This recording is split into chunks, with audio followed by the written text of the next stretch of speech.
Okay, 3, 2, 1. Okay. Good evening, everyone, and welcome to our show. I'm Andy. And I'm Chris. That's good. Well done, Chris. You are Chris. I am indeed. Good evening. Yeah, I hope you all had a good weekend. We've had a pretty good weekend, haven't we, Chris? We had a great day yesterday. So yesterday was brilliant, wasn't it? Yeah, absolutely. So we'll get onto that in a minute. So, guys, if you have got any questions, please drop them in the chat tonight. We have got the chat window up, and anything that comes up on screen, then just have drop a message on screen, and any message we think we can share with everyone, we'll put on screen. But yeah, please do that. So yeah, so I say, hope you've all had a great weekend. So yesterday we started off by having the very first battle of Hastings, battle with two T's, obviously for the TT, that we held at Route 1066 Cafe down in Robertsbridge. And I think, Chris, we had a cracking time, didn't we? Absolutely, mate. It was such a good day, wasn't it? I mean, the weather was brilliant for us, and the cars that showed up and the people. It was just nice to get, a lot of TT enthusiasts all together, closer to where we live, instead of us always having to travel hours and hours to get somewhere. And it was a good location. Yeah, absolutely was. Absolutely was. I mean, for me, it's not too far away, and it's nice and quick for me to travel to. But it was, I think, well, would you say we filled the venue? I think we did fill the venue. There wasn't an awful lot of space. No, obviously we can get more down there, but it didn't look empty. No, absolutely right. And there was a good mix of Mark 1s and a few Mark 2s as well. And we also we were graced by a Mark 3 that was driving past, spotted us all, and he came back and had some breakfast with us all. So that was pretty cool, I thought. It was but yeah, I think we probably had about 15 to 20 cars, I think, at our most busy, I guess. Now, it is normally a biker's restaurant, that I think, and we were a little bit concerned that, we don't want to be treading on toes. But they all made us feel really welcome. Food was great, and we all had a really good laugh. And the sunshine was really helped them out, didn't it? I think so. What was your highlight or takeaway from yesterday, Chris? Do you know, it was probably just a bit of all of it, really. It was just such a nice atmosphere, wasn't it? And everyone was really friendly and chatty. It was just nice looking at some other cars that we haven't seen before, because obviously when we go to some meets, we see some of the certain cars that are similar, which we like. We know the owners and stuff like that. It's nice to see more people getting involved with us. On these absolutely sort of right. Yeah, it was really good to see everyone there. Really, I say we saw quite a few not famous faces, but I suppose they are famous faces to us. A few familiar faces that we see, really, that come to quite a few of the meets. So it's always good to catch up with those people, and when we almost class ourselves as our TT friend group now, don't we? Really, but it's also great to meet some new people, some people that have never been to a meet before. Which if I turn the clock back, 3 or 4 months, that was me. I'd not been to a meet before, and I think if you've never been to one before, it does make you a little bit, think, what to expect, doesn't it? Really, I think it does make you think, well, is everyone going to be friendly? But everyone is in the TT community. I think we're all sort of like really quite friendly, and everyone gets on all right. What I got from that yesterday was, when I was speaking to a few people, they were just basically saying everything seems to be like a couple of hours away. Yeah, exactly right. Being the problem, sort of thing. Yeah, and I think obviously with fuel prices as well at the moment, people don't want to spend a lot of money, even though obviously we've got one next week, which is going to be an expensive one. Yeah, we'll talk about that in a minute, won't we? Really, I think that's So for those of you that are attending next week, I imagine there's going to be quite a few people on this chat that are going next week. Obviously, we are heading ourselves up to Leeds to the Motorist. The postcode escapes me, so if someone wants to drop the postcode in the feed, that'd be really helpful. I'm seeing quite a few questions on not questions on the chat, but a few people that are messaging now. For some reason, I haven't got they're not appearing on my chat window, so I am going to have a look at that and find out why that is. But I will but I'll try and get those messages on the screen as well. But looking through, say hi, Si, I see you're on the line. Who else have we got? Hi, Dom. See you're there. Yeah. I see you were gutted to miss it. We were hoping you were going to make it, but appreciate you. Everyone's got to work as well, so that's a bit of a pain. But yeah, Peter Loder's been to a few TT meets over the years. try and still make a few now. You just live too far away. Yeah, it's funny, isn't it? It's always these meets that they, even though we are trying to sort of have one around our area, like you said, the feedback we got yesterday was that they're all far away. So, but everyone seems to think they're far away. So it's a case of wherever you go, it's going to be far away for someone, isn't it? Where are these meets being held? Because no one lives near them. But no, hopefully we do now. So that one yesterday was really on my doorstep. It was only half an hour away. I know everyone else had to come quite a bit further. Apart from, I think Paul came up from Hastings, so he had the nearest journey in that lovely car with. Did it say it's putting out over 400 brake, that car? I think it did. I think it was, wasn't it? So he had that all forged and stuff as well, didn't he? That's right. Did he say he's had that for about 10 years or something? Yeah, I think it was. A while, wasn't he? Yeah, absolutely it was. I think he'd had it a fair old time, and he'd also had that. He'd had the dash changed, and I think he'd had. I think the dash was like a. Was it ABT? I think, wasn't it? He's got it was an ABT dash, sort of like clock sort of things. There's an IFA display or something in the middle, color screen. That's right. That looks well good. Right. That did. Yeah, absolutely. I think I'm not sure, but I think I might have a picture of it. I don't know if that's is this the one? This is the one I think I took yesterday. So this is the ABT dash. Now, even the dials have been changed, but the center part of the dash, so what we class as the LCD cluster, the bit that always goes wrong, gets pixelated for everyone, is a real pain. And you can send it away. You can have it fixed for about £100, I think. But this one we saw yesterday, I think he said it was about £400. That's it, yeah. But it had, as you can see on screen, I know you can't see it on screen yet, Chris, but people will probably be able to see it on screen now, or they'll get there in a couple of seconds. You can see that it's got the boost gauge in the middle, but that wasn't the only thing it had. It had literally every diagnostic. So almost like an OBD built into the dash. And he said you can clear codes from it as well. Absolutely brilliant. So it was a really, really, really quite cool gadget, I think, and a nice little upgrade. Yeah, the only thing is it comes from Russia, the screen itself. So you need to find someone that can fit it. And you also need to be able to track down the part at the moment, which is obviously quite difficult. So given the current climate, but I have noticed that we have been joined by our first guest this evening. And this gentleman needs no introduction if you've been looking into the Audi TT scene and various other marks I think he's done over the years. And I would like to get my words out. I'd like to welcome Paul from Cars4Paul. Welcome, Paul. You are now live on the channel. Good evening, gentlemen. How are you? Yeah, all good. We're good. We're very good. How are you on this Sunday evening? Yeah, very well. Very well. Fabulous. Enjoying the weather. Yeah, the weather's been brilliant this weekend. Yeah. So, Paul, for those that aren't familiar with you, and I'm sure there's not many on this channel that are not familiar with you, do you want to give us a little bit of a background about who you are, where you come from, and what you do? Okay, so I run a small little channel called Cars4paul, and it's basically a hobby of mine, and kind of started it about 4 years ago. Really, actually, I started longer. I did the normal thing that a lot of YouTubers do, which is I'm going to start a channel. You go for all the rigmaroles of setting it up, and then you do nothing for a couple of years. Yeah, and then I then decided, well, actually, I should really do something with it. And the reason why I did that was because I bought a TT again. Yeah. And I've had, we'll probably come on to it shortly anyway, but I've had about 5, 6, 7 TTs that I've owned in my lifetime.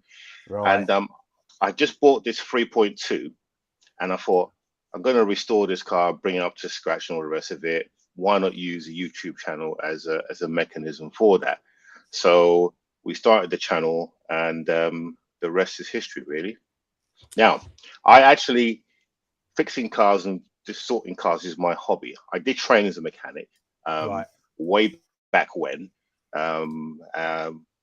with Ford, when they used to do apprentices back in the day. And this is in London. And I joined this Ford garage called Lindsay Baines in Holloway. And I had my mentor for 2 years, and I basically cut my teeth there. And it was old school mechanics, so that's where you got a screwdriver and listen to the engine rather than plug it into a diagnostic machine. And but then I because it was an apprenticeship, I had to go to college for a couple of days a week, and I had to also support myself. So I used to work for Marks and Spencer's to do that in the mornings, early sort of shelf filling. And at the time, Marks and Spencer's wanted somebody to fire up their new Fandangle computer till system, which used to take about an hour and a half to load up all the prices. So I was the person who sort of put my hand up. Yeah, I'll have a go at that. And that actually sort of was the foundation of my career, which is where I work now. So I actually work in IT now. I'm an IT consultant by trade, or actually, but yeah. And I fix cars as a hobby. So I did finish my apprenticeship, and then they offered me a job. But of course, Marks and Spencer's were paying me like twice as what Ford were going to pay me. So I figured, you know what, I'll stick with the computers. So I've sort of dabbled in and out with the cars. And at one stage, I got really fed up with computers about 3 years ago. And so I thought, you know, this YouTube thing, I'm going to do it sort of full time. But then I started to think, actually, I don't want it to be full time, because I enjoyed the hobby side of thing. And if I make it a full time thing, it's going to take away that joy and fun. So yeah, that's exactly what happened. So I literally, YouTube is a hobby, and doing the cars is part of that. Yeah. And I work in IT. So that's a nice little summary, hopefully. Yeah, absolutely. Well, that's something we share in common then, actually, because I'm also in IT by trade. That is my job. So must be something to do with YouTube and IT. I think there's definitely something in that. So I think over the time, though, Paul, you've had a few TTs, have you not? I think there's definitely been a few different ones. I remember seeing one that you've done, and it must be about a year ago, and you literally had the whole front of the car off. And it made me think, wow. That was when you'd done the catch cam, wasn't it? That's right. Yeah. So that was the Roadster, the 225 Roadster, which I bought from Copart. I've had this running kind of commentary thing with Copart, a love-hate relationship with them over the last 3 years. And at one stage, I was really bashing them over the head, and they actually called me and said, "Hey, look, we like your stuff, even though you're critical of us. We want to work with you." So I did. But it was my motive was always to get cheap TTs because I first sort of came across TTs back in '98 when they were launched. And at the time, I was working for a theme park company in IT. And one of the project guys, who was pretty flash, he bought himself a TT. And I absolutely loved this car. Any opportunity I can get to go in the car, I would. So, and then one day I had this company car, this Laguna, Renault Laguna. And he had to go away, but of course the TT was impractical to taking 4 people. So he said, "Look, Paul, could I borrow your car for a long weekend?" And I said, "Well, I really need the car, you know." He said, "You can have my TT." Yeah. So he gave me his TT, which is a 225, the original silver, and best weekend ever. Actually, me and my youngest son, we took it to Birmingham, unbeknown to him, to go to the there was the old Birmingham car show when they used to do them. So we took the car up there and absolutely fell in love with it. And I thought, you know, one day I'm going to buy this. I'm going to buy one of these cars. And it took a while, but I bought one about sort of 10 years later, silver one. Right. And I then decided that I was going to own every single TT in the range. And that's what I did. So I've literally had I've had several 225s. I've had the V6. I had the Roadster. Then I went a bit left field and went for the Mark II. And so I had a TT Sport on the Mark II. Then I went left field again and bought a Mark III, which I was going to convert into a TTRS. And I thought, oh, this is silly. Why not just buy a TTRS? Haven't done that. Then I sold that. And then I bought a Mark I again, a Roadster. So, all roads tend to lead back to a Mark I for me. I kind of I go for the newer version and think, yeah, this is great and everything. But then you see a Mark I drive by and you kind of go, And the next thing I know, I've just gone and bought one, much to the annoyance of my wife. I think it's definitely a common theme. The amount of people that we speak to that you see it on Facebook all the time. People are trying to track down their old car. Has anyone seen this registration? Or they come along and they say, "Yeah, I had a Mark I, and then I went to a Mark II, or then I changed completely, and now I've come back to a Mark 1. It does. It has that draw. I don't know what it is about it, but it seems to draw everyone back eventually. So I think so for those of you out there that are selling your cars, think twice because because you'll only go and look for it in about 3 or 4 years' time. Exactly. I had a Mark 1 probably 10 years ago, my first one. Then obviously family stuff after that, can't have a Mark 1 anymore. Then I bought a Mark 2, 2019. And I've still got that as well. I was like, I need a Mark 1 again. Yeah. Okay, so once you've had a Mark 1, you always want another Mark 1. It's like, so I totally understand, Paul, where you're coming from on that. Absolutely. So I'm going to keep the 2 and the 1. If I get a 3, I'll keep all 3. So see, Paul, the one that's the elusive car for me is the Sport. Right. I was going to say, have you owned a Quattro Sport? But that sort of answers that question. So that's still I almost bought one actually a couple of weeks back. I was so close, but I procrastinated too long and it went. Right. But the trouble with me is I don't like buying a pure car. If I always like a bit of a project. Hence the reason why I went down the salvage route. Not because, salvage cars are cheap.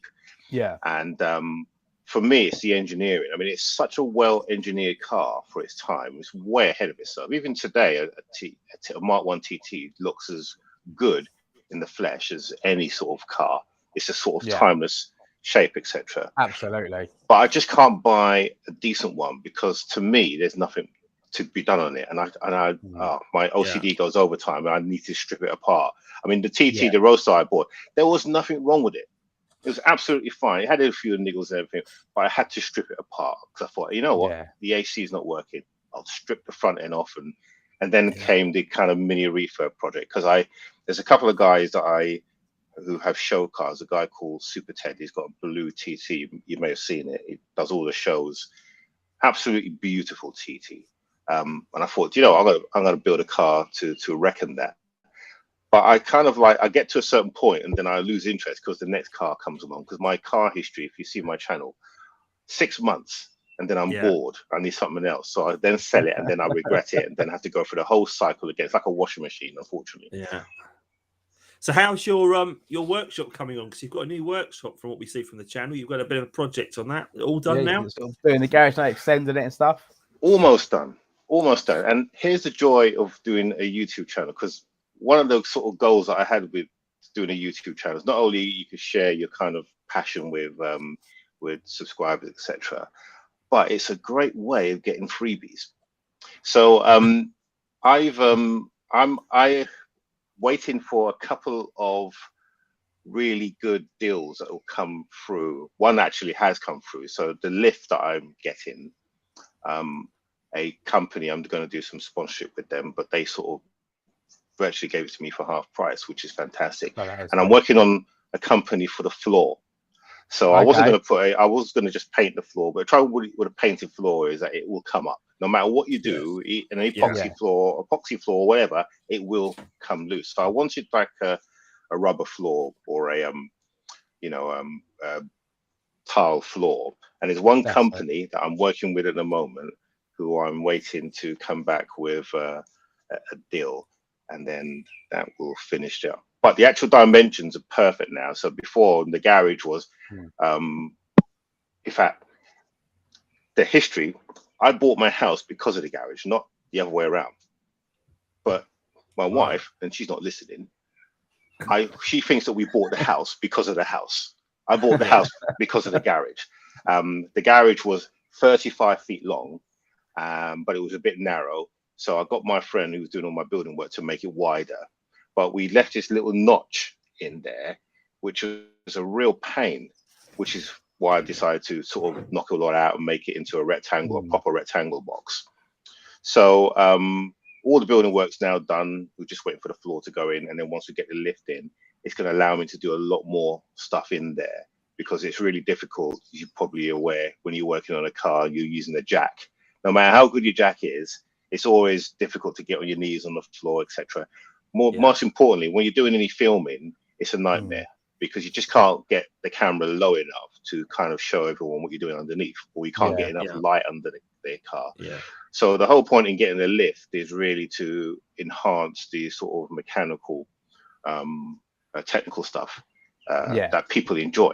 And let's face it, a lot of people tune into the channel because they love the technical stuff. They love it when you get a car that's all smashed up and you have this disaster, and then they see you stripping it apart.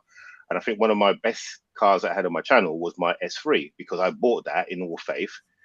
Great car, got it cheap, bought it, found out the engine mounts were all broken. Of course, it's an alloy block, so you can't weld the mounts back. So that was a new engine. And that was probably the biggest thing that I've done, because the last time I changed an engine in the car was in an RS2000 back in my apprenticeship days under supervision. And now you've got this great big electronic lump, which is controlled by 10 ECUs, and you're doing a sort of a transplant. So that was fantastic for the channel in terms of the content and all the challenges that came with that. So that's the point in getting a lift, so we can do a little bit more of that. Sort of like just go up another step sort of thing, isn't it? Indeed, yeah. And just start doing more advanced sort of bits. Definitely getting a lift's a great thing today, really. Yeah, I see that Sire, who is pitching guard games, he's not based too far from you actually, Paul, because when I bought my TT, my second TT, I came down to Dorset to buy it, so it was not too far away. And I've been messaging Simon about various bits, and he'd mentioned yourself, and I said, "Oh yeah, I was aware of you. I knew you weren't too far away." And when I got in touch with you just around Christmas time, and he's put a question up saying, "Have you still got your TT?" Now, have you got? I haven't got the Roadster. That's gone. Right. That's all I'm saying.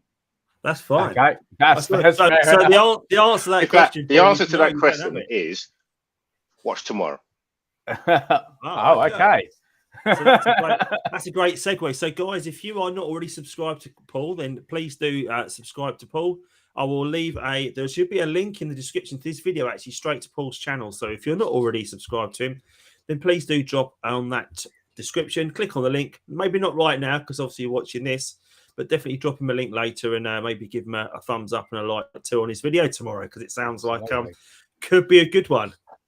No, definitely does sound like a good one. So, Fabulous, Paul, I actually I subscribed to you, and I've watched a few of your videos as well. And I remember one when I think you had some body damage or something, and some people were sort of trying it on a bit. And, I remember that one. That's in the back of my mind. And do you know, so I would have done exactly the same thing as what you did. Bill and Ben. And, yes, that's the one. The Painter Men. Yeah. That was a classic. It's funny because how that came about was that they had done a few jobs for me, and the first job was great. They did a really good job, but they were really cheap, and they were really elusive as well, because like most body shops, you take the car to the body shop and then they get on with it and you go and collect it. They would always come and collect the car. So I used to say to them, where's your body shop? Oh, well, it's and they would always sort of dance around the subject. And a friend of mine, a really good friend of mine, he happened to see my car. In fact, what it was, I had a Q5 that they did for me. They did a really good job on it. But they always used to we had problems with the paint, and they used to take longer than what they used to say. So I used to say to them, right, how long is it going to take to do the car? It will take about 3 or 4 days. Okay, you have it back by the end of the week. End of the week comes and goes, still haven't got the car back, and it'd be like 2 or 3 weeks later. But you kind of look on the flip side that the cars, the paint jobs that they're doing are okay, not the best. There's pinholes, and you have to do a bit of finishing off. But the price that I was paying, I thought, okay, that's fine. I can deal with that. And then they did my my Mark III TT, and again, it was a simple job, and it took 3-4 weeks to do it. And I then got a little suspicious. I thought, do you think they might be using the car for something? So a friend of mine, he said, I'm sure I saw your car on the road. And I sort of no, don't be silly, the car's in the body shop. He goes, no, I'm sure I saw it on the road, Paul. I said, no. Anyway, they were doing the Golf, and I thought, this time I'm going to stick one of the Apple tags in the car. And also the Golf that I've got, the GTE, you get a little app with the car. So when you're charging the car, it tells you how charged it is, etc., etc. But what the app also does, it tells you when the car's moving. But what it doesn't do is tell you where the car is. It just says, oh, the car's moving. So I thought, right, stick the Apple tag in the car, and then we'll be able to see exactly where it is. So of course, I put the Apple tag in the car, and then at night, the car done 30 miles up to some caravan park up near the New Forest. And the next day came into Bournemouth, and then it went back to the New Forest, and it was just literally for about a whole week, it was just doing these little errands. So I ring him up and I say, "Oh, how's it going? Oh, we're having problems with the paint, etc. We've stacked up. We haven't been able to get to it yet. We've been having trouble." And I could see the car was being driven all around. So I thought, at first I was really upset. And I thought, you know what? I'm actually going to do a video on this. This would be really good content. So I sort of started to play the game with it, etc. And I noticed it was going to a garage down in Bournemouth. So a friend of mine went down to the garage because he knew the guy who owned it and saw the car. And he took a picture of the car, etc. And then it just kind of escalated there to the point that I then challenged them.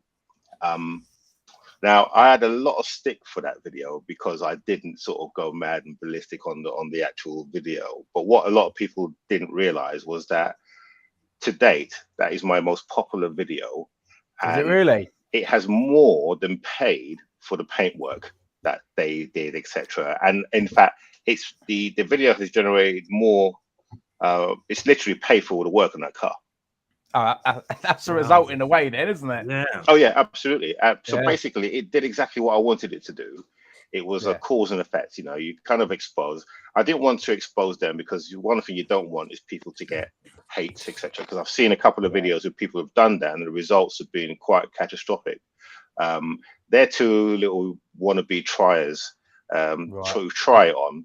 So I thought I'm not going to sort of give them a hard time as a result of it, but at their expense, I'm going to sort of play it up and do a bit of a comedy thing, and it went down really well. And like I said, my most popular video to date. So would you use them again? Oh, if they were the last people in the world, I would not use them again. Well, it's obviously turned out well with the subscribers because Size put up there. That was a brilliant video, so obviously they appreciate that for definite. We got a question there from one of the guys yesterday actually that was at the meet race. I think it was from Phil, and he's put, Paul, would he be right in thinking that you had a Mark II that had a CCZA configuration? Oh, no, that's from Rob. That was, that's Rob. Yeah, that's Rob. Yeah, sorry, that's Rob. Correct, I did. Yes. Okay. Well, there you go. That answers your question, Rob. He did indeed have one. And someone's put a question up about, I guess when we were talking about jacks, about you need to look into Quickjacks, phenomenal for regular height garages. I've never looked back. What do we know about Quickjacks then, guys? So I did look into Quickjacks, and in fact, I was going to buy some Quickjacks. The only thing with Quickjacks is that the height. So they don't go that high, do they? Yeah. So with the jack that I've got, I mean, my biggest Achilles heel with my garage is the ceiling. I can't sort of go up high. The highest I can go is a meter. So the scissor jack that I've got actually goes up a meter. Whereas Quickjacks, I think they go up about a foot and a half at the most. It's not much. So I just wanted something that I could actually get under the car, or sort of be sort of waist high and be able to work on a sort of a trolley stand. And I've bought this nice little stand, which I'll show once I get the jack in, that actually allows me to sit down on the floor and roll underneath the car and work on the front end, which is really good. So you'll see that. I also considered Max Jacks. So Quickjacks is made by the same firm that what makes Max Jacks, which is like a half-size two-post lift. Can't get them in the UK. I actually spoke to the manufacturer. They do have a partner, but they make them to order, and the waiting time is about 3 months. So, and they double the price of a standard sort of two-post lift. So it's kind of like half the material, but doubling the price. It just didn't make sense. So you've gone to basically like a mid-rise then? Yeah. So it'll do exactly everything that I want to do, and it's one of those ones where you've got two separate platforms, so you've still got straight through. So if I want to do an exhaust, I can do an exhaust on there. And I just couldn't see the benefit in having a two-post lift, whereas I can only lift it a meter. No, exactly. Yeah. But I got a friend that he had a mid-rise in his, and he used to do clutches and gearboxes and everything on it until he got a bigger unit. Yeah. And he said it was good. He keeps on telling me to get one. Yeah. Yeah. A friend of mine, I don't know if he's on this channel tonight. He doesn't own an Audi, but he's got a Vauxhall VXR, which, Chris, I know you know very well. And, yeah, I've had a VXR. I've been in total Vauxhall. Yeah. One of them. So he, so this guy actually changed his exhaust, literally using jacks. He was literally, I don't know how he got under. He's quite a skinny guy anyway, which he'd need to be. Literally, he was. I can imagine him working under there a little bit like this, because it's you definitely need a bit of height if you're going to get under there and get on the exhaust, I think. Yeah. No, yeah, fabulous. So, guys, if you've got any questions for Paul, then please do stick them in the chat. I see that Rob's put up there about the fun that you had getting an Airfield on, Chris. Yeah, we did have fun with that, because basically what we found with Rob's Mark II, I did cover it in one of my videos, was so Ram Air, for his engine in his TT, they didn't really do a Ram Air induction kit for it. So the one for his engine code is like for like an A3 or a Golf or something like that, because it didn't come with all like the proper like ducking sort of bit. So in the end, Rob had to buy 2 kits to make a kit out of. Right. And it was a bit, it did fit, but it didn't fit like if you saw how mine is, where it's in that nice box and it all goes nice. His original kit wasn't. It was like I think Rob called like a little bikini sort of thing that was in. Like the heat shield was like hardly anything. Right. But yeah, he had to get another kit because it was where the position of the MAF is. Because on I think the Gen 2 E8 888 engine, the MAF's like further away where the kit does work. They just basically didn't make one for an Audi TT Mark II with that engine. Okay. Was the problem that we found. Yeah, I see that Peter Loden's put up there when we were talking about taking front ends of cars off. I think he said he wished he'd taken the front off when he did his catch can, because it would have getting it back together was going to be a problem though, by the look of it. So I guess I've not actually gone that far. When I saw you do that, Paul, it made me think that looks a step too far for me. I'm all right doing an oil change and a few other bits, but again, it's something to learn, isn't it? It's something we can. I could probably give it a go at some point, taking it apart. I did think I was going to need to take the condenser off the air conditioning at one point, so that would look like it was taking the whole front off, so to get to all those bits. But when I done my catch can, I left the manifold on and everything. Did you? Yeah, I had that manifold on a lot. I just have you got went down there, just got down there, a few little special moves, but got it done. But I think what Paul was obviously doing other things. Yeah, it made sense to do it while you were there. But, so when you did that, did you do that all from above, or did you have to get underneath and do this? I did all from above. Oh, all from above. And that was on the Mark 1. That was you did that, wasn't it? On the Mark 1. Yeah. Yeah. Okay. And how much piping do you have to take out from that? Because also imagine there's an awful lot of hoses that come out when you do that job. Yeah, so I just cut every PVC stuff that just came out, went in the bin. And when I've seen your one, it always looks to me like you've got your catch can, and then there seems to be 2 like silicon pipes coming off the front of it, disappearing off somewhere. But all that whole PCV system, so like the standard PCV system basically comes out, and you rearrange on the manifold. On looking at the engine on the left-hand side, there's like 2, like one sort of curls round. You basically remove one of them, and that pipe goes straight onto that side, and then all the stuff that's underneath the manifold, that's out the way. And that's got the what's it got in it as well? It's got like the return sort of bit in there that goes to the manifold. The actual valve that comes out as well. Right. So it's literally you block that bit off, and so I think, did you do the same, Paul? Did you get rid of all the PCV as well? Yeah, I got rid of the whole lot, because the trouble is with the TT, the Mark 1s, is that all the pipework just goes all hard and brittle. That's where you start to get the breakdown of the system. So the catch can, obviously, you I don't know where you got yours. I got mine from Cloud9, Billy from Cloud9. Yeah, I went down to see Billy, and I got it off him. Yeah. So Billy is the man when it comes to catch cans for the Mark 1s, and he's got I mean, I've been dealing with Billy for years. In fact, I think my first time I sort of dealt with him was when I did the rear seat delete on my V6. And that's when I first sort of was introduced to Billy. But the catch can he does is really good, well engineered, etc. And it even like the valve that goes into the block is properly engineered. It's like a billet of brass, etc. So it and that's where they normally crack. Yes. So it's replaced that whole system. But it's an easy job. And like you said, when I did it, I had the front end off, and I deliberately, that was one of the reasons why I took the front end off, because the AC had gone. So I was putting in a new condenser anyway, and the condenser can.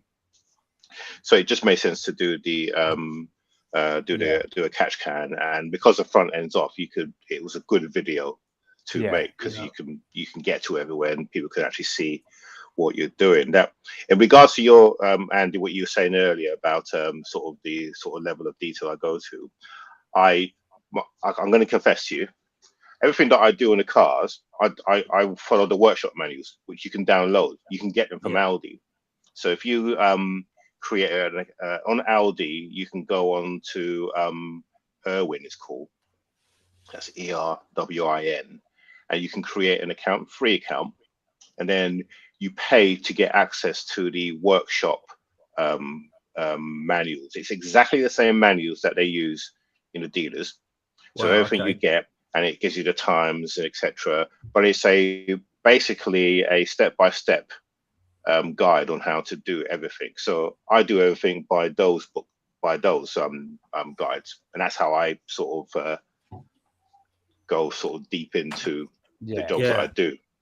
Well, that's a really good bit of information, that, because I wasn't aware of that. Were you aware of those Erwin manuals, Chris? Because if not, I think we'll. I have got some manuals on my laptop that I have downloaded. Right. Okay. Well, I'm going to check that out, and I'm going to create myself an account and check that out, because I have got a Haynes manual, and that's about my limit. But I don't really. The thing about the Haynes manual is it's okay if you've got a 1.8, but if you've got a 3.2 V6, it's almost like it's not even spoken about in there. They just completely brush over the fact the car exists.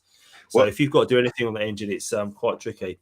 Yeah, trouble with Haynes manual, if you've ever worked in a garage, all vehicle technicians will tell you that Haynes manuals are like a really good meal that you take away as you take your first bite.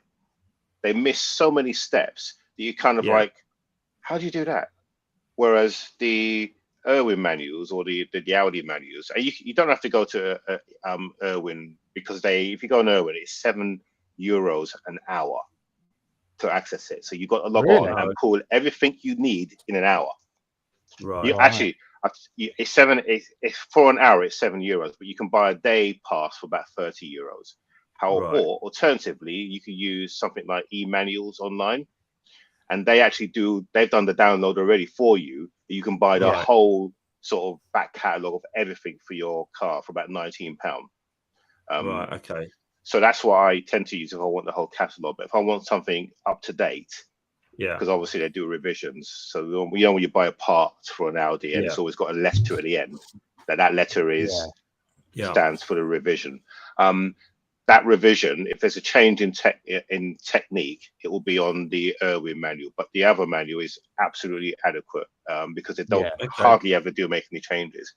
But that's a step-by-step guide. It's a really detailed guide, so it will literally walk you through the whole process. So when I do my videos, what I tend to do is I'll look at the process so I can get a good understanding. Then I'll film a bit, and then I'll go to the next stage, and then I'll film a bit. So I look like I'm a real pro and I know exactly what I'm doing, but actually I'm following a manual to do the whole process. And it's no different to what a vehicle technician will do when you take your car down to a dealer. And it's even got the times that you should be charging to do the jobs. So when you go to your Audi dealer and you take your car in and they say, it's a 2-hour job, you can actually look at the actual job card and see exactly what it is. But yeah, that way, if you follow, and it even gives you all the torque settings, etc., and you must buy new bolts, blah blah blah. So it's a really good way. Stuff, Indeed, Okay. I see there's a question there that's popped up asking about a non-functioning central locking. Passenger door locks, but driver door does not. Just a faint click. Lock has been changed. Worked for a while, so it sounds like the passenger door's working, but not the driver's door. So I don't know if that means it's not working on the key fob, or if it means the actual lock mechanism is not working on the key. So that is Red Pole. So Red Pole, if you could put some more detail in the chat, so we could have a bit more information, so we could maybe ask a bit more detail for you. That would be gratefully appreciated. See Peter Lodens, when he did his catch can, he kept his manifold on and shredded his hands to bits. So yeah, that's obviously a bit more room to work. And I see Size asked if you'll be buying another TT, but I think we've already answered that. And by the answer that might be in Paul's video tomorrow, Si. So make sure you tune into Paul's channel tomorrow. I think that would be that would answer that question. So any other questions that have come in? Can't see it at the moment. So Paul, do you ever attend any of the Audi meets at all? Do you ever take your car to see those, or is that something you don't really get involved in? Well, this year I decided that since we came out of lockdown, that I would attend a couple of shows. I went to Ultimate Dubs. Okay. And that was really good. And I met a few people there and a few subscribers, etc. And I went there to see a specific car, which is not a TT. It's a Audi 100 Coupe, owned by a guy who's got an Instagram called Not Just for Campers, and it is the most beautiful Audi 100 I've ever seen. He's literally stripped this car down to bare bone, and he's put a GTI engine in it, which has got obviously the same engines as the TT. So I went to see that, and I was going to go down to Bewley to the what's the Audi event that they did? You guys were yeah, I missed it. I completely forgot. That's my biggest issue with the event. I forget when they are, because you tend to, like, you've worked all week and then you've got this plan, and I normally schedule my videos about 3 weeks in advance, so I know what I'm doing. Oh, really? Yeah. You get to a routine doing that, and and then you got to also schedule for sort of sponsored ads as well, because I get a few of those and I schedule those in. And then some sponsors will want you to do it weekly, etc. So what I do is I'll find a sort of subject that I'm interested in, or a theme, and then I'll schedule that in. So by the time you've done all that, your weekend's almost done. And of course, got to spend time with the family, which is essential. So it's kind of like, by the time you've done all that, you've kind of like done, you've missed a show, or you just don't have the time to do them. But I am going to try and do some more, particularly next year. I am. Well, so we actually held one yesterday, close to us, actually, down in I think it's actually classed as East Sussex, where we held it in Robertsbridge. So we had some people that came from from quite a fair distance, a couple of hours away. So not quite as far over as Dorset, I don't think. But I'm obviously holding one in my garden on the 24th of July, which Chris and I are holding, called Springfest.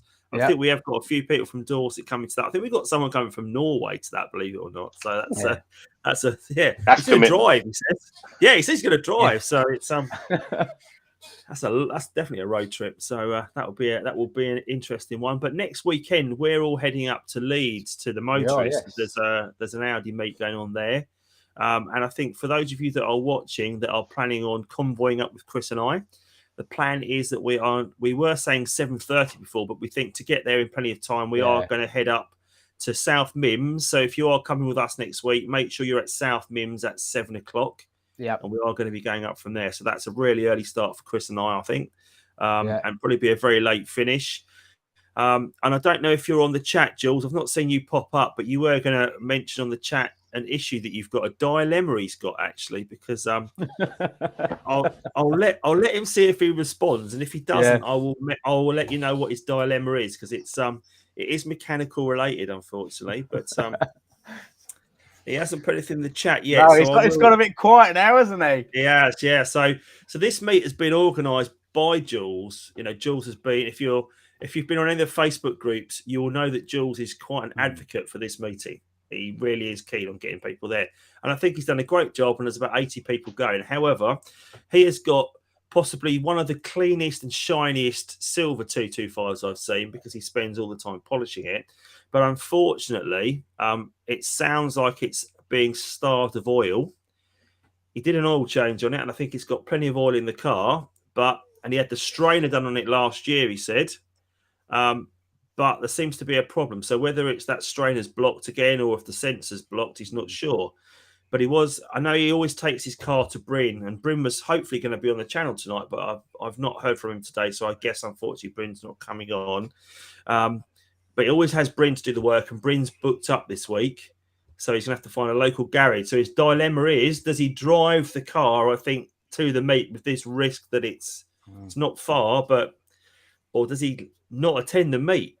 So he could just come in a different car. I did say that to him. Why didn't you come in your van? But he did say his van's at the depot and he's off work all week this week, so he can't get there. So I think there's always Uber. Yeah, exactly. I think you'll have to come on foot, Jules, if you're on the chat. But yeah, Jamie Courts, but Jules always has a dilemma, so he's obviously known for his dilemmas. But yeah, so that's quite unfortunate. If you'd think though, wouldn't you? If the strainer's been done within the last year and you're changing that oil regularly, you shouldn't really be stuffing with a block strainer in a year, I wouldn't expect. No. Well, for me, if I had a block strainer, the first thing I'm going to think is what's caused that blockage, and you really want to be flushing the engine completely through, just to make sure you've captured everything. Because normally, like a block strainer would be either you've got material coming in the car, which is really bad, but you should probably you probably have further signs other than a block strainer. But any kind of blockage in the oil system, I always thoroughly investigate it, and I normally would take the sump off to take a look to see if there's any debris in the bottom, and then completely flush the system to make sure that you're getting rid of any blocked pipes, etc. Yeah, that's usually like dipstick tubes breaking off and things like that. Well, yeah, and the older these cars get, you do get contamination with rubber that's breaking off inside the car. Yeah. That's one of the things that, that's why whenever I get a TT, I like to do a complete shakedown and change all the pipe work. Because you think about, if you compare cars are no different to an airplane. And airplanes are meticulously serviced, because you really don't want a plane breaking down at 36,000 feet. Absolutely not. No. And yet we treat our cars like they can go on forever, and they live a more abusive life than many planes. So, why do you think that a car that's done 70, 80,000 miles doesn't, that things don't begin to break down? Yeah, absolutely right. It's you don't want to be taking any risks, really. And I think people do. People, they think, I'll just stretch that service out for a bit longer. I'll just run that oil a bit longer. And, as we all know, that's never good. So that poor old Kia, I just literally got rid of my Kia back in January, February time. And I don't think it's been to a dealership in about 10 years. Well, I've been changing the oil on it and things like that, but now and again. But good job those engines are bulletproof, because it did have a bit of a bad life. Well, I shouldn't say that in case the guy that bought it's watching, but no, it's had a very good life. It's well serviced and well maintained. Look in the service book. Or maybe not. Yeah, so I see that we've got, so Darren Wells has asked if we're going up the A1, can he tag along? Now, I'm not sure what the plan is for going up. Are we going up the A1 or the M1, guys? Those are on the chat. I know Alex is on the chat as well. Do we know, Chris? Are we going? Which way are we going? I was just going to follow you. Oh, right. That's I was going to let you lead it. Okay. So, I know that either way, really. Yeah, I think what we'll do is we'll say, from what I remember, the services at South Mims are on the bottom of the A1, aren't they? So I think as we are meeting there, it would make sense that we go straight up the A1. Yeah. Okay. So let's do that then. We'll go up the A1. That's the plan. And we will live services. Okay, Darren, if you are on this chat, you are on this chat. If you can drop me an email directly, my details are in my channel description. Drop me an email and we'll get in touch, and then we'll sort that out. But for everybody else, if you are around the London area or in the south, 7 o'clock at South Mims, we'll all get together. I think it'll be pretty obvious where we all are, because there'll be a group of Audi TTs, and then we'll head up. I think it's just over 3 hours, the journey. I know that, Howard is on the chat now. So I know, Howard, I think you're planning on meeting with us as well. So if you make sure you're there for 7, he's also he's just popping by before he heads out to work. Have I done a video yet on changing spark plugs? No. Are we talking the actual coils, or are we talking the actual plugs? What we're talking here? Because I thought it was. I think he's just talking about the actual spark plugs. Right. Okay. Then no. The answer is no. I haven't, Howard. But I know Howard's got a 3.2, so something we can have a look at. And Darren's going to drop me a message. Okay, that's great. Thanks for that, Darren.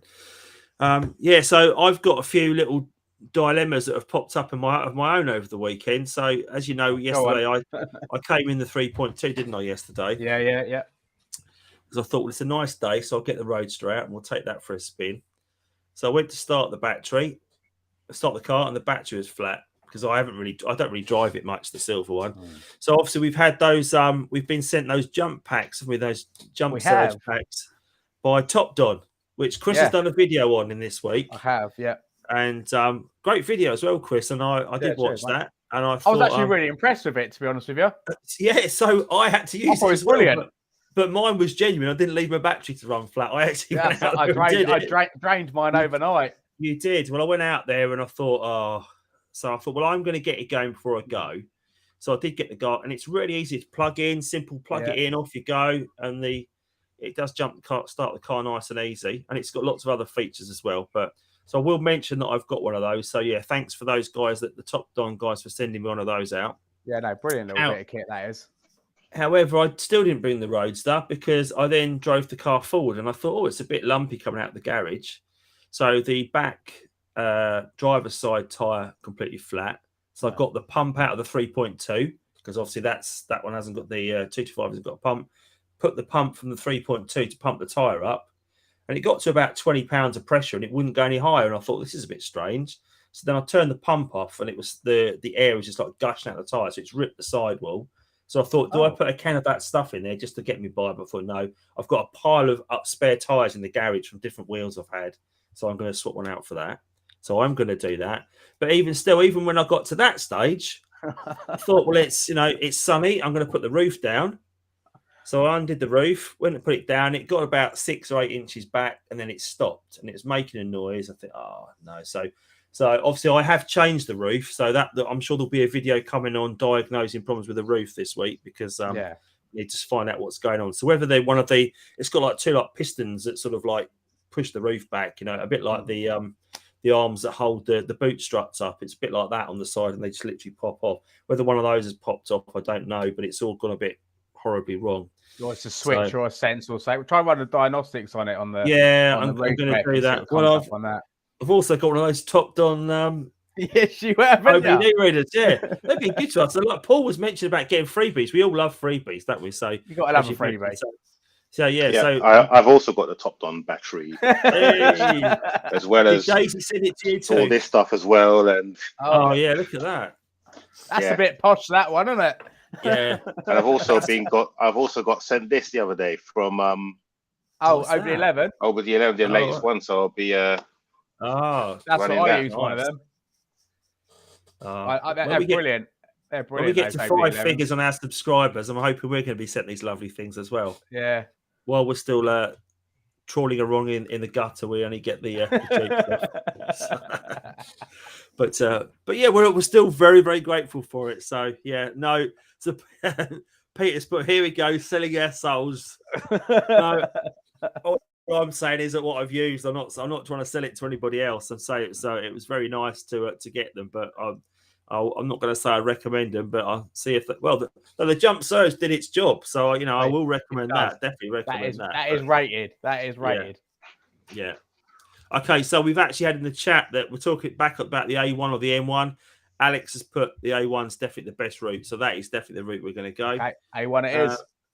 All right, okay. And Mark with the guy that won the bet. So I was always referred to Mark as the guy that won the bet. So I don't know if Paul, if you don't know this story, but there's a guy that put a bet on I think it was on the football. He had an accumulator, and he won £2,000 on a bet. So he went out and bought a TT.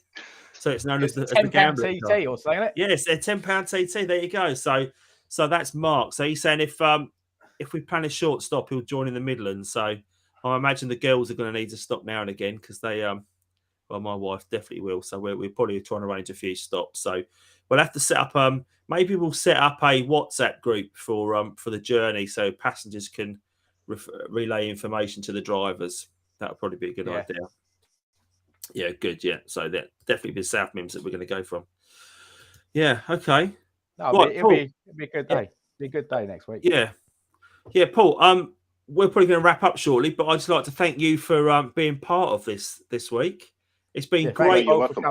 It's been a great insight to speak to you and find out so much from you because you are the font of all knowledge, I think, when it comes to particularly about those manuals. That's been a really great insight. And and make sure everybody that you're tuned in tomorrow night to Paul's video. And I think that sounds quite interesting. We're going to be introduced to something new, another new TT, hopefully. And thank you very much for joining, Paul. Join us on some meets, Paul. Yes, I will do. Yeah, perhaps in the new car as well. So bring that along. once we get that sorted. That's no clue that it's a TT, by the way. So no clue at all. No clue. But we are doing a Quattrophenia. Oh yes, we are. So yeah, that might be good London to Brighton run. Brighton. Yeah, excellent. In September. So yeah, September. Yeah, we haven't got an official date yet, but we are. That's going to be coming out in the next couple of weeks. But yeah, thanks for joining us tonight, Paul. You're welcome, guys. Take care. Thanks, Paul. Yeah, thanks, Paul. Bye. Thanks, bye. And then there were two again. So yeah, I want to thank Paul there for joining us tonight because that was cracking. It's really good to, if you've watched any of his videos, he really knows his stuff. It's a real pleasure to sort of look at, to sort of pick his brain. And he just chucks out gems like those manuals. I mean, that's something I wasn't aware of. So yeah. Oh, what's that? Alex has said if we can. I've got too many mice. I've got one mouse here. I've got one mouse here, and I'm trying to multitask. Right, so here we go. Right, so Alex said we can also share live locations in WhatsApp group. Yeah, that's good. Yeah, we can do that. Yeah. So Peter said, yeah, great, Paul. Yeah, so I think we all agree having Paul on was very beneficial. And so we were hoping to have Bryn on tonight, but we haven't really managed to get him on. So he will be on another week. And you probably noticed my background. You noticed my background. It's proper jazzy this week, and it's not the 4th of July. What have you done to it, Andy? Well, funny you are, Chris. It's like you've been on a road trip somewhere. Yeah, no. Well, actually, it's got a bit of a double meaning. So last weekend I was in Milton Keynes playing for New York, playing ice hockey for New York, and that sounds very glamorous, doesn't it?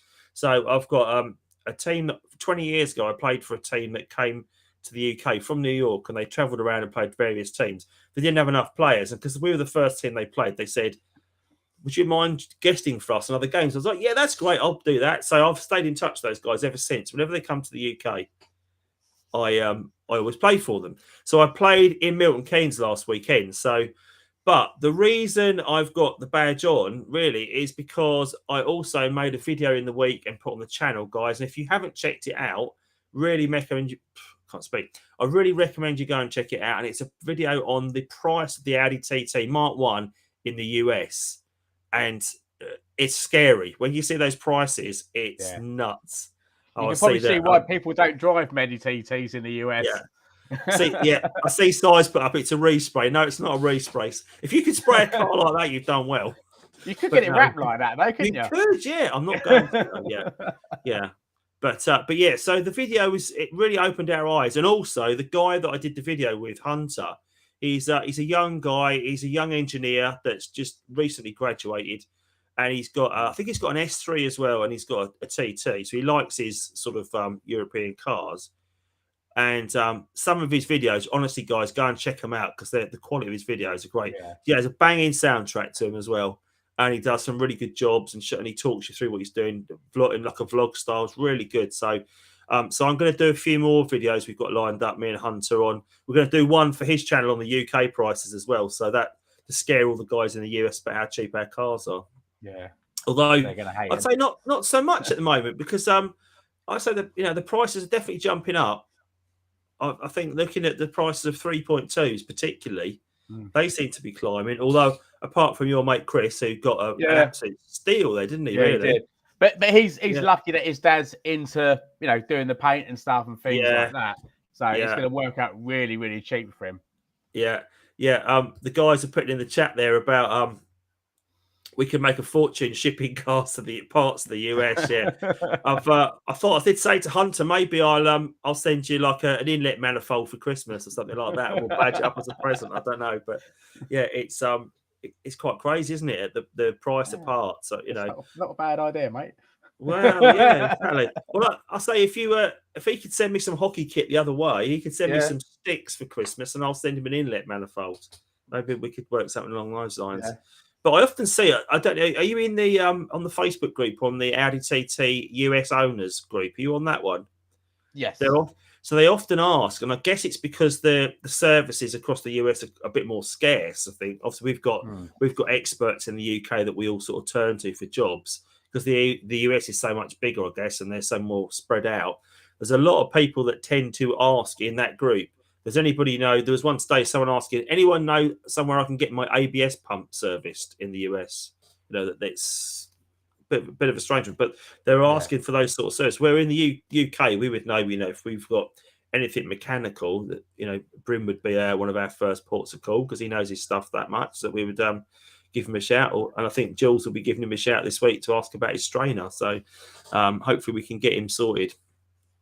But we need to, and Grant's we definitely need to get a container ship and ship all the cars out there, and we would be able to retire. I think we probably would. Definitely. Yeah. Or maybe not your one though, because your one's in great condition. Because your one looks lovely. So that was the. This will be about 50 grand over there. Yeah, it would be, wouldn't it? Yeah, that was Peter's put that didn't Bryn fly to the US to fix a few cars. Yeah, I think he did. I think he absolutely did. Yeah, and obviously they've got the other Audi TT expert in the US, Car Wizard. He could push your car for you, as we've seen the video. It won't be cheap though. I won't think it's going to be cheap, Chris. But we all know it's not cheap. We all own Audi TTs. But it's I think looking at the cars, let's go back to talk about those cars from yesterday, because what really stood out for you, do you think, yesterday? What was your standout car? I know we don't want to favour anyone's cars, but what really made you go, ooh?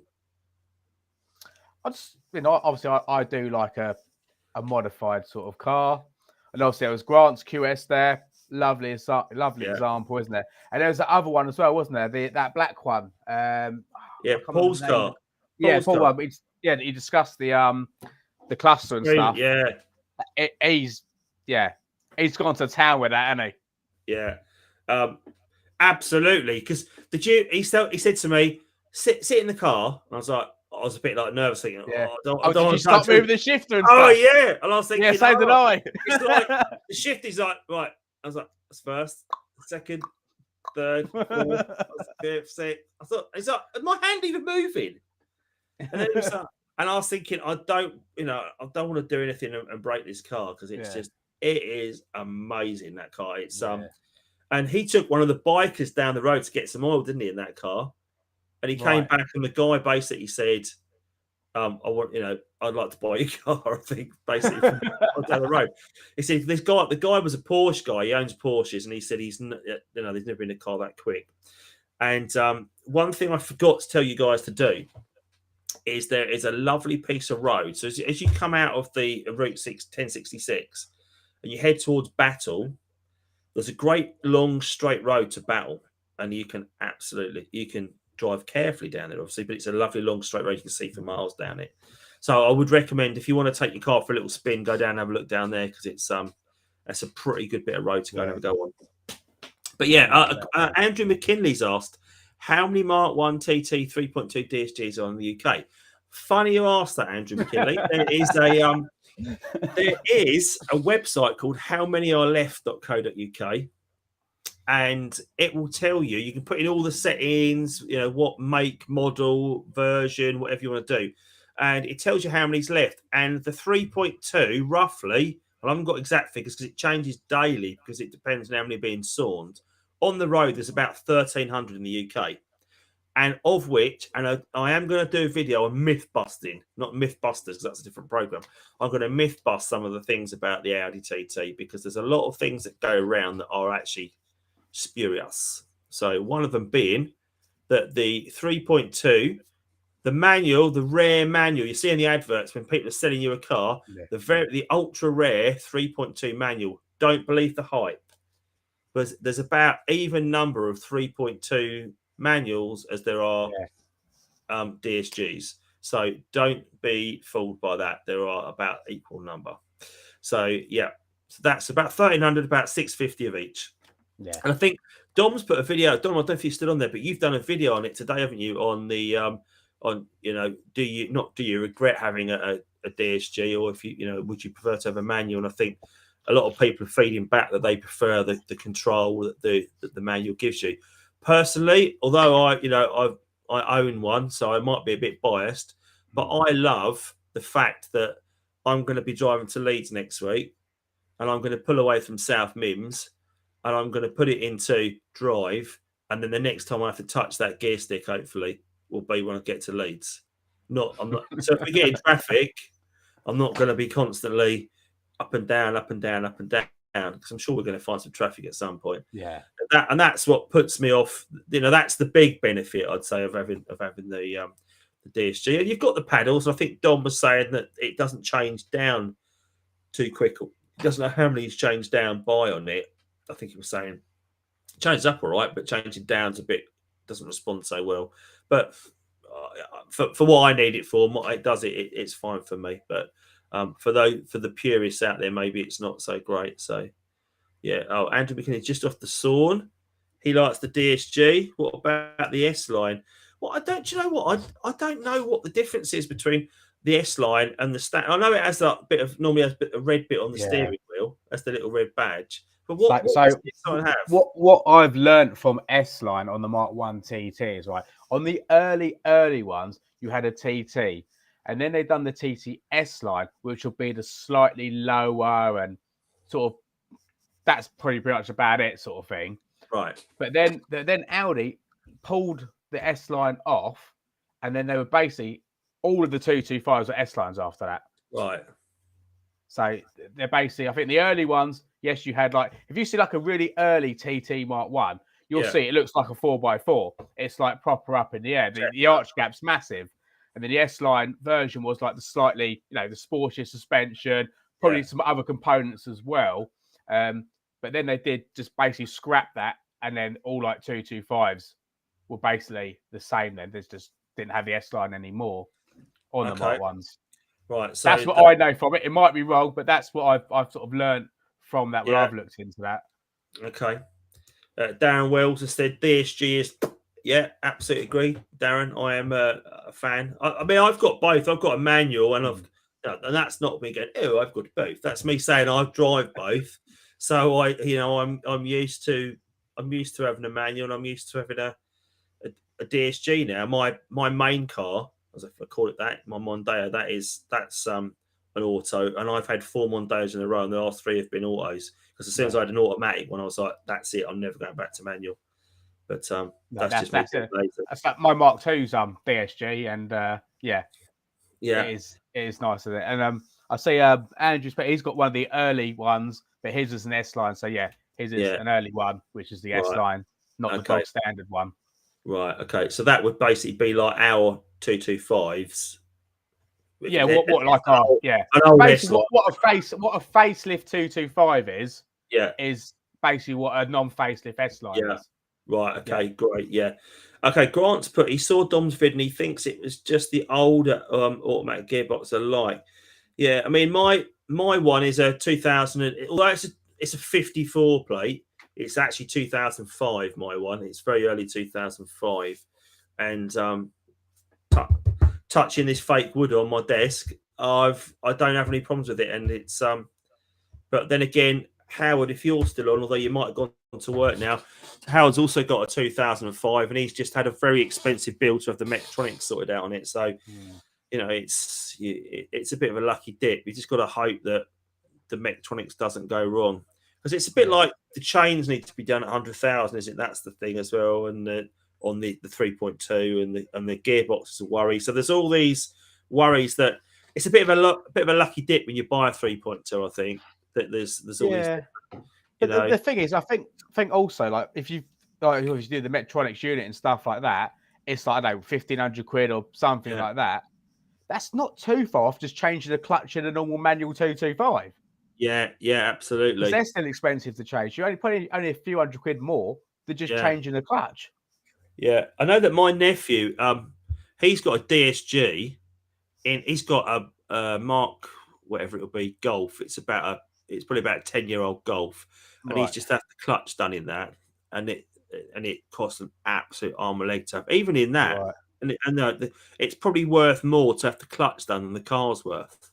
Yeah, but it's his first car, and I think they got a decent discount on it because it needed that done. So, it's which I get. So, going back to yesterday, I've got a few pictures I was going to share with people from yesterday. So let's have a look at that. So, do you remember this car from yesterday? It's a silver. I think it's a 3.2, and it had the gold. gold hook, the towing hook on the front. Do you remember that one from yesterday? Don't know if you can see that yet. Was that in the front row? Yeah, the T7 one. Yeah. Yeah. Some big old wheels. Yeah. Okay. So that's an interesting one, Andy. Because basically, like, I put the video out earlier on this. Yeah. And I said, "Oh, it's a lovely silver V6, right?" Is it not a V6? No. So I then watched your live, and I saw it with the bonnet up, and it's a 1.8 turbo. Is it? Oh, so it's all badged up, like, and the bumpers and stuff. Okay, so it's not, but it looked in lovely condition. Yeah, it really did that one. Yeah, and looking at the front of that sort of like towing hook, I guess that's a permanent feature in it, is it? Because it didn't look like you could really take that one out. I wasn't sure why. I don't know if he breaks down a lot. Maybe he breaks down a lot. I don't know. He does track days. Yeah, and then also you probably can't see, but another silver one that's I've got on screen now is Simon's lovely 225 he's got with the Quattro Sport wheels. It's parked next to me. Did you see that one? I did say that was a really nice, clean car. Wasn't it? So that's I think Simon and Jordan. I think they're going to come to Leeds next week. Actually, now I think Simon was going to go off and talk his wife into letting him come. So hopefully he manages to do that. But I've had that particular car in the garden, and Jordan's also got a black one that they're working on too. And I'm just going to turn that off now because we will just remove that because there's no point to really talk about it really. But all I was going to say about it was that the Quattro Sport wheels on it, if you look at a Quattro Sport, the front wheels aren't quite as deeply dished as the back wheels. The back wheels are really deep dished, a bit like a Lamborghini looks. Lamborghini wheels are much deeper at the back, yeah. And those particular wheels on Simon's car, I might just put it up again quickly to show you, right? Which he says as he's going to put it on the screen. I'm going to make sure that I turn that on. Yeah, so I'm going to fade that over. If you look at the front wheels and the back wheels of it when it comes up, I don't particularly think there's a lot of difference between. And I think it looks like he's got a set of 4 front wheels. I don't know. Are they retro? Sorry? Are they retro? No, I don't think they are. I think they look like they're original. I mean, I don't think the original ones are staggered. Yeah. Which the backs are wider. Obviously, there's loads of companies doing reps where they'll be all the same. But you have a look and see if you think that if they look like they're the same size. Because when Simon had it in the garden with me, I said to him, I had a Quattro Sport last week and they were quite different. But I mean, those wheels look amazing, whatever. Yeah. And I suppose unless you're going for that complete Quattro Sport repo look, it's not really going to matter, is it? But no. But yeah, I just thought I'd point out that it's you don't really notice that unless you know about the Quattro Sport and those deep dish wheels. It's not something that would really jump out at you. So it's all a bit interesting, right? So what have we got in the chat then? Need to admit here we go. So Peter's put need to admit the original Quattro Sport wheels were major plus for me when I got my TT. Okay, so you have a set of original. Although I think you've got a 3.2 roads from you, Peter. I think so.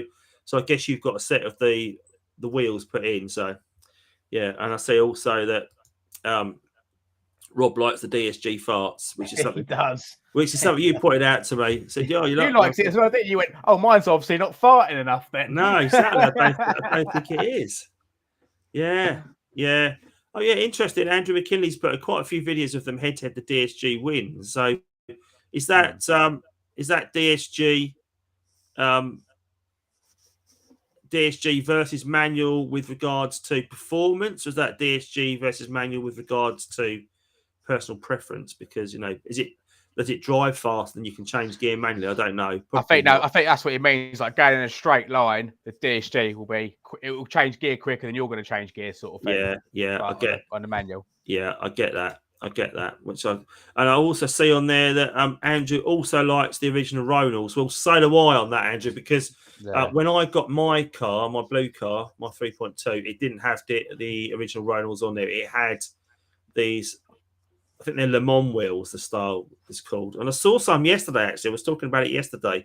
And I said, I didn't want to say, I don't like those, because I think my ones were, I was talking to you, Rob, actually. I think we were talking about them. And but mine looks slightly different. Mine are repos. I know that for a fact. But they are, well, you just have to look at them. They're all like bubbled up and nasty. I'm going to rub them all back and refurbish them, but they look like an absolute nightmare to clean because there's so many little bits on them. Whereas the Ronals, you can just hose them down, give them a quick wipe round, and off they go. And they look fantastic, even if they have been refurbished badly by the company did mine. But that's another story. We all know about that story, don't we? So, yeah. So, all right, that's it. All right, yeah, Peter, you've got that's right. You've got a 205 Roadster that's actually a 150 Roadster that's been souped up to 205. Remember, right? You've had it souped up. £1,000 plus for the Ronals online. Well, I paid 300 for mine. I paid 300 for my Ronals and an awful lot more to have them refurbished in the end. But I see Dom's still out there, and I think Dom's got a deal with Chris, isn't he? I think he's going to sell a set. Yeah, Chris wants to grab those off Dom at the end of the month, I think. Yeah, I said to Chris, he was like, "What Wilson?" I said, "V6 standard." Yeah, yeah. Oh, that's right. Well, Size just put about the Ronals are great for cleaning. Yeah. Although yours aren't standard colour, yours are gunmetal, aren't they? So yours are quite dark and mean. But I think they really set the silver off. I think with a silver car, if you've got silver wheels and a silver car, like as I have, it does all look a bit samey. But if you have the wheels a little bit darker, it really makes the paint pop. I think that's just me. But yeah, what else have we got going on there? Yeah, set of Quattro wheels on eBay just now. One bid, £1,500. Oh. Is that a set of original wheels though? Yeah, that'd be originals for that money. I was going to say that'd be a lot of money for a set of repos, wouldn't it? I'm sure you can get the repos cheaper than that. Oh, you'd probably get about 3 sets of repos for that. Yeah, don't, wouldn't you? You know, when I first got the 225 and I had the wheels refurbished on that, I wanted to keep driving the car while I had them done. So I thought, well, I'm going to track down a set of wheels for it that look the same as it, and then I can have them refurbished and put them on the car so it doesn't look out of place when I'm driving it around. And I bought a set, and I think I probably paid over the odds for those. Well, I probably paid about £250 or whatever, or £300. And I thought I was getting a real deal. I thought, well, that's not too bad because they're real wheels. They've all got good tyres on them. And I brought them home, and so I took the centre caps off the real wheels on the car, and then put these other wheels on which I thought were real. And then I tried to put the centre caps on. I was a bit like, oh, they don't quite fit. Why are they not fitting? And it turned out it was because they were repos and they weren't the original wheels. So I then stuck them back on eBay, sold them. I got more money than I bought them for. So that was quite a result. Yeah. They went to a guy that was going to use the car on a track day. And weren't even going on a TT. So I don't know what they were going on. I guess there's something else on the same platform. But yeah. Andrew McKinney loves the Bose sound system too. He says, yeah, I've not actually been in a car without the Bose sound system in it. Have you been in one without Bose? I have. Chris's 3.2 ain't got the Bose. Has it not? No. What's the audio like? Pretty poor. I don't know. We didn't listen to it. Just listened to the exhaust. Oh, right. Well, that's the thing. You haven't got to worry about the radio and the 3.2, have you? You can just listen to the exhaust note. Yeah. Oh, there you go. Darren Wells, no Bose in mine, but I just listen to the score. Yeah, exactly. People just listen to their exhaust pipe when you've got a decent sound one. But that's the thing, isn't it? It would be interesting to see how bad the sound is and how much better the Bose is than the standard stereo, I guess. Because I think like modern audio now, modern ICE, as we class it, in-car entertainment, has come on leaps and bounds in 20 years. But looking at the Bose system back there, it must have just absolutely blown anything else out of the water. Because I'd say the Bose is not as good as the sound system in my 2021 car. Definitely not. Yeah. Although that's also souped up, but it's from the factory souped up, a bit like the Bose was. But that's all Sony in there. But that sounds, that absolutely does go. Oh right. Oh, Si's got an Alpine. Is it? I don't think that was. But Alpine is top notch anyway. When I was growing up, when I was first driving, Alpine was the ultimate to have. Infinity subs, Alpine stereo. And the old flip out head unit. Alpine head unit. Off it pops, you put in your pocket. Or you took out like a handbag and carried it around because it was so heavy in those days. And then but if you couldn't afford Alpine and you ever went to Northfield Market, they had like a stall at Northfield Market that sold car stuff, and they also sold Pine. And it was Pine. Yeah, without the just Pine. and the sound quality was atrocious from what I remember. It was pretty bad, but Peter hasn't got full boasts. But so anyone that's going to let's have a bit of a hands up in the chat. Who's actually going to the Motorist at the weekend next Sunday? Who's going to the Motorist? Oh, yeah, Dom's but he's got non-boast in the road, so it's all right. The boast is better, but 20 years it's not great. Yeah, exactly. Yeah, who's actually going to the Motorist next week, guys? Yeah, Kenwood was also great, Rob. Yeah. I had a Kenwood. My Westerpool chicks in my 1.6 with my Kenwood head unit. You should have the sticker on the back window of what stereo you had. So you're advertising to the thieves what you've got in your car. Do you know, at some point, I'll dig out some pictures that when I had my Mark III Fiesta, and I actually had a piece of MDF in the boot, actually in the floor of the boot, and I had it covered in brown velvet, and I had the word Fiesta cut into the brown velvet and all painted, and all my massive power cables for the amp were all the amp was all lined up perfectly and bolted down, and it was, nice. I was proper into all that. I wasn't really a car guy, but I was into my sounds. Yeah. Right, so what we got then? Any ideas on two options? I've seen baseball glove seats in brown, leather seats in black. Yeah, I mentioned in my video in the US that baseball is definitely it's seen as a bit of the holy grail to some, and others don't like it, do they? But I like it personally. I think it looks great. I haven't got any, but yeah. Oh yeah, so people that go into the Motorist, Dom's going. Darren's going. You're going, Chris. I'm going. Yeah, we're going. Alex is going. I know Neil's going. Howard's going. Hopefully Si's going.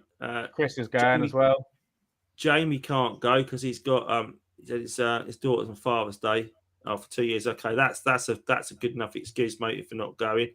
Peter Loden, he won't make it.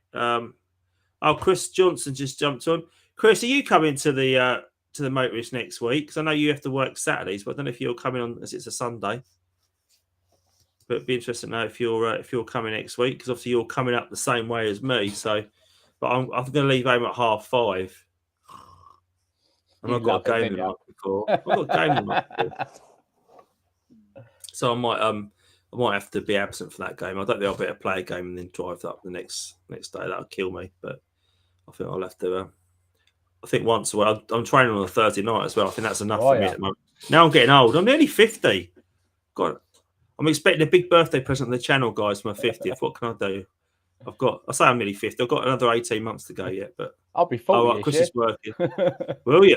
I will have to have a joint celebration of some sort. We'll have to have some sort of saying out, innit? Yeah, let's buy another TT. Yeah, why not, eh? yeah, why not? Have a stable of them. You've got bigger things to celebrate this year than a 40th birthday, mate. It's all good, though, isn't it? It's all good. Absolutely. Yeah, absolutely. All right, yeah. So I think we can have a few there. Now, Jules was mentioning up to 80 people, but I don't know. I think it might be a few people that pull the chute nearer the time, because obviously, things come up, don't they? People's lives, we all know that. But if petrol goes up to £3 a litre in the next week, I'm not going. Just so you're aware. No. Well, I'm going to drive to South Mims and get in the back of Chris's car. What? You drive there, Chris, and I'll drive back. Yeah, it's mad, isn't it? It's mad to fill. Yeah. You saw my picture up there. £106 to fill up me Mark 1. Yeah. And that couldn't have been empty, though. Surely it wasn't empty when you filled that, because was it 56 litres you put in? What does the tank hold? Probably maybe 60. I don't know what they are. I've never actually looked into it. We'll have to have a look. Yeah. I mean, the light had literally just come on. Oh, had it? Yeah. So obviously it still had like the reserve sort of bit in there. Yeah. But that was basically £2.2 a litre for V power.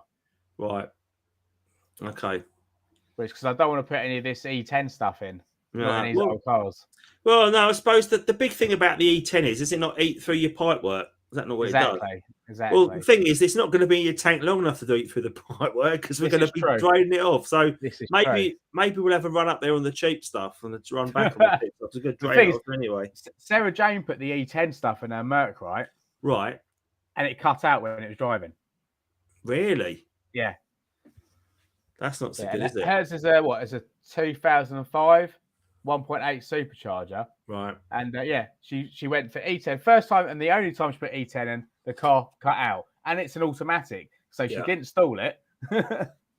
And obviously, she's gone back to E5. It's never happened again. Yeah. So for those of you that are coming to Springfest, I did mention on the invite that there is a garage in Staplehurst, which is about 4 miles away from me, which sells 99 Supreme Doodah. So there is that as an option. It will be open on the Sunday as well. I have garage much closer to me, which is literally about a mile away, but it sells like environmentally vegetable fuel. It's like it's like 97 grades, their top stuff. Now I put that in my rider and red diesel. Yeah, it's they're not even as posh as that. But so the ride-on's sitting in the garden, so I'm having to cut the lawn at the moment for Springfest with my hand mower because I put the old rubbish in the old vegetable fuel in the ride-on, and it won't start now. I've done it, so I need to send it off to get it fixed, and then so I know that's really a real third world problem, isn't it? First world problem, rather. Having my rider won't start, but it's you can't mow your lawn. Well, I can. It just takes about 4 days with the hand mower. So up and down. I'm doing loads of steps though, so that's fine. I always have my phone in my back pocket, keep me fit. But yeah. I say Dom's put that we need to buy another TT. Is that like a 40th birthday TT, Chris? Do you reckon? It could be, mate. It could be. Yeah. Chris runs Tesco Momentum. That's the one that Jules is always banging on about using. That. Oh, yeah, Tesco's is good. Stephen's on as well. Evening, lads. Evening, Stephen. Yeah, Stephen. We'll have to get you back. We'll have to get you and Dom on again, I think, next month, and we'll have a catch up for old time's sake. It's definitely a way forward. I think we'll have to have repeat guests. Well, I said we'll try and get Hunter on as well because it'd be good to talk to him from an American point of view on these cars and see what he's got going on as well. But it's almost, Andy, it's almost like we need to buy the TTs from Ireland because no one can afford to tax them, and then sell them over in the States. Yeah, Stephen can be our our broker in Ireland. He can buy up all the 3.2s, and then we'll ship them to the UK. We won't tax them. We'll sort them straight away, and then we'll stick them straight in a container at Canby, and we'll send it to the States and split the difference. Yeah, happy days. Yeah. Yeah. How did you boys make your first million? Well, it's a funny story. You asked that. We sold 2 3.2s to the US. Yeah. Oh, Stacey, I need to invest in a tractor. I do. Honestly, Stephen, I could do with your expertise on my ride on because I've tried to take it all apart and it's just I've made it worse, but it's not as easy. And even my hater's having problems. I need to put a new starter in the hater. I have to keep pulling the cord. More first world problems. The starter's gone on it. Anyway. Enough of that. That's not really TT based. That's it. So yeah, so for fueling for the for Springfest, I'd say definitely make sure you are either fueled up or go to the garage down the road. Quattrophenia, I think what we'll do is at the meet in Leeds next week, we will set a firm date for the date of Quattrophenia. So we will tell you guys that are there. We tell you in person. And if you are at that meet, please come up and introduce yourselves, so we can put faces to names. Because it was a bit like yesterday. There were so many people that came up to me and say, "Hi, Andy. And I'm like, oh, right, now I can put a face to your name." Yeah. And it's really good that we can do that because it's nice to get you. We almost like know you all anyway from online, but it's good to actually meet you in person. And it's a great community that we're sort of building now, isn't it? Absolutely. I say that yesterday, and everyone went away from yesterday saying this is brilliant. Let's do this again. So we're like, absolutely. We're going to definitely put it on. So I think we sort of worked out we'll do it every couple of months. I think. Yeah, exactly. I think more often than that, people are too busy. But I think getting together, that was a great little venue. Food was great. Yeah. Weather was great. Nice. What could you ask for? I got some great footage, didn't I, out the car of you guys driving away. Did you see the little banner and the little words coming up as you drove past? Have you seen that video yet? What, the live? I stuck it on Facebook. So when I haven't seen that yet. No. Oh, right. It's advertising this live right now. So it's basically you go past, and then I think Neil goes past, Alex goes past. That's what you've done when you pulled over in that bit. Yeah. Because I was going off. I go towards Bedgebury at that point, you see. So I was able to get you like that. Yeah, I have to check that out. Yeah, it's good. Yeah. So yeah. Oh, what's it? Oh, hello. Stephen said we need to invest in a tractor, or he's going to sell to the US directly. He says he's going to cut us out of the deal. We'll have to try and keep him sweet. We'll have to definitely try and keep him sweet. We'll give him 10% or something. He said he got the TT into a 30-year-old car show today. He was surprised how many people came up and chatting about how much they love TTs. That is the thing, isn't it? That you take these cars anywhere, and you think there's probably big cars that are, older, more expensive, better, but everyone wants to talk about the TT, don't they? Yeah, the TTs are iconic, aren't they? Yeah, absolutely right. So things we've got coming up then. So we've got Springfest coming up. We've got next weekend at the Motorist, so make sure you're there for that. We've also got Quattrophenia coming up in September. Yes, we've got a lot. Yes, I will do that. So Rob's asked me to do that. Yeah, I'm going to put that up. It'll be a little short. Yeah, be a little short one, but yeah. So I think that pretty much wraps up this evening, doesn't it? Because we've all got early starts tomorrow. So back to the grind. But it's surprising. It's an hour and a half we've been on tonight. So but yeah, it's just a shame that we didn't have two guests on tonight, but we will make sure we've got two guests lined up for you in 2 weeks' time, where we will be talking all about our adventures at the Motorist. Now, it's a bit touch and go if that's going to be Sunday or Monday in 2 weeks' time, because I'm going to be in Holland playing hockey that weekend, and I'll get back on the Sunday. So if I get back early enough, but I will know what times are like, so I'll put all the details up for the live in 2 weeks in plenty of time, so you know what we're doing. So, but hopefully we'll sort it out. Yeah. I shall be bringing the big trophy back with me as well for being the oldest player in Holland or whatever I am. Yeah. Okay, guys. Thanks again for tuning in tonight. I hope you've enjoyed it. If you have, remember to give it a little like, and don't forget to subscribe to Chris and I if you're not already done so. All help is appreciated, and all thumbs up very much appreciated. So thanks again all. Make sure you take care, and we will see those of you at Leeds next week. Leeds next week.